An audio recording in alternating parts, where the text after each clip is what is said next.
What's good, gamers? It's Scrawny with the Skinny for HLTV Fantasy Land, and the major cycle is truly about to begin. That's right, no more online qualifiers, no sir, it's RMR time. The last step before the actual major, the last CSGO major for Blast Paris. Now I'm going to divide these RMR videos up into European 1, North American, and European 2 next week when that one comes around. So this is not like the showdowns where you get both in one. Make sure you check out both videos. And remember all three rules. 1, you know best. 2, talk that shit. And of course, rule number 3, have fun. This is the very first Fantasyland to be coming to you guys from a remote setup. I'm Copenhagen right now. The Blast Showdown is about to conclude. The grand finals have still yet to be played. That'll be happening later this evening. And so when we take a look at the Wizards, my EU Showdown roster, just remember that the last match hasn't happened. So, honestly, went excellently. Axile, Nafany, could have been better had I gone for Hobbit. Axile just hasn't really had his impact in these online games, but ultimately my entire EU Showdown draft boiled down to betting against Fnatic, and bingo, it worked. Fnatic end up flubbing versus 9, and even better for me, Big dispatched of 9 in that semifinal on the opposite end. So at this moment, I have 4 players in the grand finals of the EU Showdown. This team is sitting at top 4%. Perfect. Now, I did have a last-second change before the event went live. Because OG announced that Degster would not be playing and Smooya was in his place, I did swap out Fiku, and I added in Config. With that extra bit of money, I bought Favin and replaced Keto. Really happy with that last-second change, which actually has a trickle-down effect moving forward for Fantasyland and the rest of the fantasy season. From now on, I usually just commit to the teams that I pick in the videos. But I want you guys to double check right before the fantasy events start by going over to my Twitter. You can see the comment pinned below. In response to me sharing this YouTube video on my Twitter, I will always post a reply underneath that of the team that I lock in. No more changes right before things start, a couple hours before, just because there's a lot of moving pieces at the moment, especially with some of these online drafts and whatnot. So keep your eyes out for that, just to let you know if anything ever changes, that's where you can find it. But let's get into it. Okay, so Wizards did well. Super happy with my European assessment. Let's talk RMR. RMR A, average ranked team at this event, 29. This is actually the less competitive RMR if you compare the 2 European ones. Saw a little bit of chitter chatter online about that, it's true. 10 ranks is pretty substantial, I think, when we're talking about major qualification. But at RMR EUA, we will have 8 teams qualify straight from group play, and a 9th team will join them from the teams that end up going 2-3. The last chance qualifier, 6 teams who are 2 and 3 play for 1 final spot. When I look at this list of teams, I think it's pretty clear to select at least 4 to 6 teams that are surefire attendees for the very last CSGO major. The 4 teams that I consider 100% guaranteed never gonna upset is going to be FaZe, Navi, VirtusPro, MOUZ. I'm not going to get into the nitty-gritty, the matchups, the who could play who at 2-0. I don't think any of that's really worth our time. I think that with Swiss groups, which is a really fun format, the best of ones are action-packed and can create for some excitement. The best of 3s are there for the important games of elimination and qualification. I think, again, those 4 teams, you can bet on them all day long. After those 4 teams, I think that team 5 and 6, I would look at Fnatic, and I would look at Bad News Eagles. So Fnatic have had some woes online. Nikadaz's inconsistency has been a little bit weird to watch. And Bad News Eagles, again, I think this is a team that shows up for major cycles and just shocks us each time. They did it in Antwerp. They did it again in Rio when a lot of people started to have their doubts. And I truly believe that they've earned their chance to do it again now, especially with the addition of Devilwalk as head coach and Crystal. That's right, Crystal, longtime Counter-Strike legend, as the assistant coach. My criticisms of Bad News Eagles are usually on their T sides. That's when things can just seem too simple, and that's where they can end up throwing games, not able to close them. But with the assistance of Devilwalk and Crystal, I think we might actually end up seeing the best Bad News Eagles yet. I'm still a little uncertain, and I'll let them prove it themselves, but I put those teams as 5 and 6. The last 2 teams that I think should qualify, this is when things get a little bit weird. I'm going to look down into the depths of this team list and pull out OG just because Degster and Flames have absolute carry potential, and Gamer Legion. I really like Shuhei's in-game leadership. I think A-Core turned heads on LAN at the last RMR cycle, and in Rio, Gamer Legion did earn a lot of respect. I think they've had some shaky online results recently that could definitely, draw them away from top 6, but in those last couple of slots, I expect those two teams to get through. Keep your eyes on the Russians, though. I feel like at RMRs, Russian teams always end up surprising us, so the guys on bait and 1win, I'm not going to be drafting them. I don't have enough confidence to select anybody there, but if you're really feeling it, or if there's a cheap player that you think maybe you can bank on, go ahead and grab them. I think Russians and the CIS region in general just show up to RMRs with a ton of time played, with a lot of prep, and a very high individual level that can catch some of the other teams off guard. Unfortunately, I don't think Kenny S on Falcons is going to be enough to carry the French through. I don't think that the 2 UK teams in this list are going to be making many waves. So that's my assessment of the teams that qualify for RMR-A. Let's draft. At the moment, I think HLTV did something nasty here. All right, it makes for a really fun fantasy, but at the same time, they have absolutely jacked up this economy. Okay, inflation at an all-time high for the RMR drafts. Check out FaZe's price tags. Coming off of that Pro League win, we've got Twists, Rops, and Brokey all between 228 to 231. Insanely expensive. That's the kind of price tag that you can check simple. We're talking about simple. So it's nearly impossible to draft 2 FaZe players without including Kerrigan, and even if you do include Kerrigan, you're still going to have to get a lesser expensive because Kerrigan's up in the 180s, usually like a 178, and that's after a really bad individual showing from Pro League. So I'm going to scroll through some prices here, just show you guys that I think HLTV have really made this interesting by manipulating the market.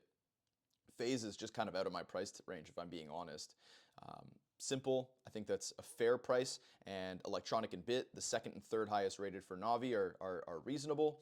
VirtusPro is really about Jame and Flit. I think Jame is a bit inflated just because of his playstyle. He's constantly surviving. He can be good for scoring points, but 225, I don't know, man. I'm looking for a harder carry than that. Mouse, ESL playoffs, of course. Very reasonable. I think Frozen actually has come down a little bit, and the one thing I hate is that Exertion went up. That was my sleeper pick for the Mouse guys. He has consistently been showing improvements, and now he's starting to get a little bit pricey as well. Fnatic, very reasonable, the same as OG, but their results are in question. Bad News Eagles. This is a nice price tag, okay? Because I think Bad News Eagles, every single player under 200K, despite me having quite some confidence in the fact that they're going to qualify. I won't scroll beyond this. So let's get drafting. Straight away, I'm looking for a carry, all right? I want a guy who has a potential to go through 3-0 and who has a potential to be the #1 rated player on the team. The problem with FaZe, and the reason that I will not be drafting any FaZe players for this event, is that you never know which of the FaZe guys is going to go carry mode. Sometimes 2 of them do, and it's really tough to pick specifically which one will end up getting rating. So as they win games, even though they're a surefire for the major, you can end up missing fantasy points, right? It's constantly my goal to choose a player who will finish 1st or 2nd rated on a team while they're winning, and I just think it's a bit of a gamble when you go for FaZe. We could go for simple, but I'm looking for someone less expensive, and that's why I actually fall on Flit. I think Flit is a great player, star rifler for this team, the most consistent over Fame and Chiron, who have shown improvements and therefore I think will lead VP to the win. The problem with VirtusPro is they're hot and cold. They came into the Pro League groups, absolutely dominated, nearly topped the group. But then they come into playoffs and they're just cold again. It's the weird thing with VirtusPro. You don't know which one you're going to get. The team that never dies and manages to dispatch of all of the fluff teams in their way, or the guys that are just going to then be, I think, a shell of themselves. So Flit's where I'm going to start this. I think massive carry potential there. I like the affordability on #2 and #3 here for Navi as well. Between Electronic and Bit, I think it's always my back and forth between them, right? Electronic is this hyper-aggressive T-side player. Bit can sometimes, I think, get lost when his other teammates are succeeding, and then he's just kind of a middle of the pack, but can also bail them out of situations if Simple needs help. And also, I think Electronic can be a liability. Sometimes too aggressive on that T-side. Sometimes he ends up blowing halves because he's just ramming into his opponents, and with Fantasy, a 5-10 half on T side, it really negates his CT side success. So this time around, and especially because of that extra $2,000, I'm going to draft Bit. I definitely want a Navi player. I think they're going through smoothly, same as VirtusPro, but I'm going to lean into the harder carry of Flit because, again, affordability from VP, and I kind of put them right there neck and neck alongside Navi. After that, all right, after that, I have full faith in Mouse. I really, truly do. My favorite thing about Mouse is that this is a team whose skill floor is, at the moment, rising. All right, JDC, Dexter, these are two players who have at times shown they can finish right behind Frozen. Dexter sometimes falls off. He's got a lot of burden on his shoulders in terms of in-game leadership. But Dexter is an individual who can take over maps. And we saw that in Rio when it came to qualifying for the playoffs, right? Dexter was the guy who dropped like above 30 kills versus Ents to eliminate them and clinch that spot. So keep your eyes on Mouse. Even though Frozen is incredible, he's too expensive. Even though Exertion is my favorite pick from Mouse, now he as well is getting too pricey. And I'm sorry, Torzi, your inconsistencies just still scare me a little bit. He had a really good playoff showing when the rest of the team were quiet in Malta, but when it comes to group stage, I think Torzi does at times get outshone. But before I draft anybody from Mouse, I'm going to show you guys my X Factor pick. I'm going to scroll down to the Bad News Eagles. This is a team that I usually try to avoid in fantasy because they're hot and cold and their T-sides scare me. But I'm putting my stock in Devil Walk and Crystal to elevate Bad News Eagles. And if you go back to the previous RMR, Bad News Eagles were one of these teams that got through quite convincingly.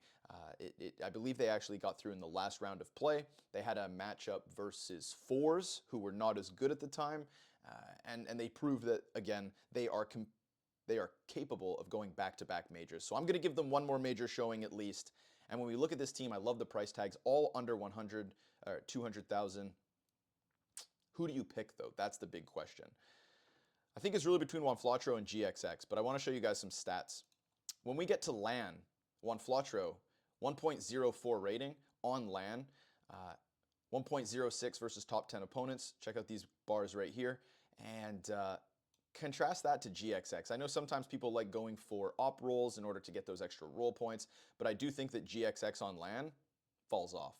So considering these are the two players at 196, and I don't doubt that GXX can just turn around with some kind of carry, but I think Juanflotro is the safer bet here. I think he is really the heart and soul of Bad News Eagles, and I expect him to carry them through. So Juanflotro is going to be a pick. And then I'm going to scroll back up to Mouse with the little bits of money I have left over. And as I had already explained, I'm going to give the credit to JDC and Dexter for being able to bring up the floor. This is the 5 that I will be rolling with for the European ARMR. It's heavy on Flit. Hopefully Bit can slot in right behind Simple. And if Bad News Eagles don't screw up this qualification, I'm quite confident that JDC and Dexter will bring in those last few points in order to bring me to a top finish. So that's it. Multi-fragger on Flit, leader on Bit. Juanflotro is our... I've messed up the roles. Headshot Machine, JDC, the support, and our man Dexter on Defender. Because you can always do noob, but we like to believe in our pieces around here. These are the goblins, baby, the goblins for the EU RMR A. There's a couple other teams, though, that I do want to show you guys just in case I make some changes to explain that. If you want to go for Simple, 234,000. I think you have to make some concessions with the other players that you get, sadly. You're still going for the same 2 Mouse players. I think that's a great baseline to work with, but you get Perfecto instead of Bit, and you get Regon instead of Juanflotro. I don't doubt Regon's ability to have a pop-off map or two, but I do think that he is much more inconsistent than the likes of Juanflotro. And so it's still a shout out to the Bad News Eagles success story that I expect, but yeah, you save the 6K to get Simple, who I think is fair to say could very well finish this RMR as the highest rated player. We're seeing the return of Simple. It's really welcomed. Keep your eyes on that. If you really want to go for something different, there's also the Bit Perfecto Exertion Juanflotro Kicker combo. This is, I think, one that kind of pays credit to the Mao's performance of Exertion. He is behind Frozen more often than not. He has had a couple off games recently, but you can lean into exertion. I think that is a very safe bet. And again, I put Mouse in the top 4 teams in terms of qualification. You still get your 1 Flatro carry. You still get that same bit perfecto combo. But it includes Kickert. Now, Kickert kind of scares me a little bit because I want you guys to look at these stats. This is Kickert in the group play of ESL Pro League. From complexity to Fnatic. Look at the amount of green that Kickert's putting up. For a player at $183,000, that is genuine bang for your buck. But then, as I said, when it comes to VirtusPro, you end up getting these inconsistencies that are just a little horrifying. And his playoffs performance was just abysmal, right? That's the counterpart of Kickert that scares the hell out of me, and one of the reasons that I don't want to bring him into the draft, because the 3 players at sub 190,000 that I think are worth including just to get a bit of extra money elsewhere would be Kickert, Dexter, and Kerrigan. Okay, you can go for the Kerrigan play if you really want to, but I think that Kerrigan will regularly finish as the 5th rated player on FaZe, and for that reason, you're not getting a lot of points. Is he a safe qualifier? Yes. Do Kickert and do Dexter have more pop-off potential? Yes.